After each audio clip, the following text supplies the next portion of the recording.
7th class. Now we will do book exercise of this chapter. First is take the correct answer, and first question is, first MCQs is England has constitutional, England के अंदर constitutional monarchy है बेटा, वहाँ पर monarch है.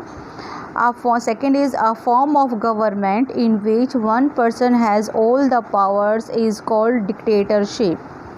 Again बेटा, a form of government in which one person has all the powers, यानी कि एक पर्सन है उसी के पास सारी पावर है गवर्नमेंट की, उसे हम बोलेंगे dictatorship.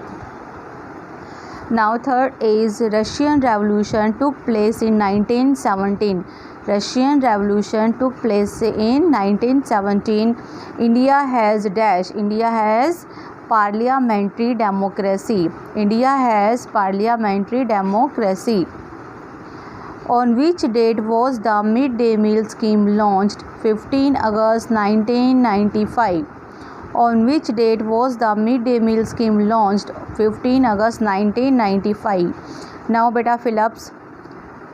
Number 1, elections are held dash by fair means. Elections कैसे held होते हैं बेटा? Periodically, यानी कि every 5 years के अंदर हमारे elections held होते हैं.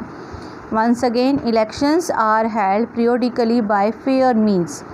The basis of democracy is equality. जो democracy का base है वो है equality. Oman, Saudi Arabia and Qatar have absolute monarchy. पूरी तरह से वहाँ पर मोनार्की पावर चलती है. In a theocratic state there is an official reason, यानी कि जहाँ पर थियोक्रेटिक गवर्नमेंट है वहाँ पर धर्म ही सब कुछ है. सुप्रीम मतलब सुपरमेसी वहाँ पे किसकी होगी? रिलीजन की. रिलीजन के अकॉर्डिंग ही वहाँ पर गवर्नमेंट चलेगी. Establishing dash in a dash society is a continuous struggle. अब देखिए, इस्टेब्लिशिंग इक्वलिटी, इक्वलिटी को इस्टेब्लिश करना, स्थापित करना कहाँ पर? In a democratic society. Democratic society में इज़ अ कंटिन्यूस स्ट्रगल, मतलब आज भी इसके लिए संघर्ष चलता आ रहा है. Match the following. Evolution of democracy. Europe से स्टार्ट हुई थी आपकी democracy. Mussolini Italy 1932. Mussolini Italy के अंदर था 1932. The Russian revolution 1917. The Russian revolution 1917. Direct democracy Switzerland. Direct democracy Switzerland. और इंडिया के अंदर कैसी है बेटा डेमोक्रेसी? इनडायरेक्ट है, रिप्रेजेंटेटिव डेमोक्रेसी है. अभी देखिए, रिप्रेजेंटेटिव डेमोक्रेसी, इनडायरेक्ट डेमोक्रेसी. जो रिप्रेजेंटेटिव डेमोक्रेसी उसका दूसरा नाम क्या है? Indirect democracy. वंस अगेन बेटा, evolution of democracy Europe. Mussolini Italy 1932. The Russian revolution 1917. Direct democracy Switzerland.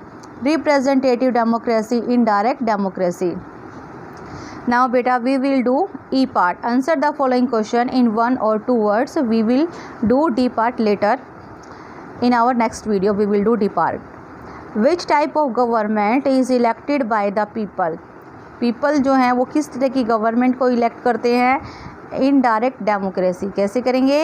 Indirect democracy. Which country practice direct democracy? Switzerland. किस कंट्री के अंदर डायरेक्ट डेमोक्रेसी है बेटा? Switzerland. In which year was Mussolini overthrown, यानी कि Mussolini का जो राज था वो कब खत्म हुआ? 1943. Name two famous monarch and dictator in the history of the world. 2 monarch और आपको डिक्टेटर बताने हैं, तो वो कौन से थे?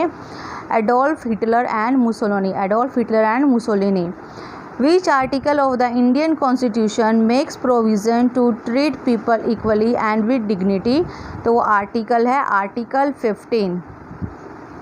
बेटा, fill book exercise in your book and learn them. In our next video we will do D and F part. Thank you बेटा, have a nice day.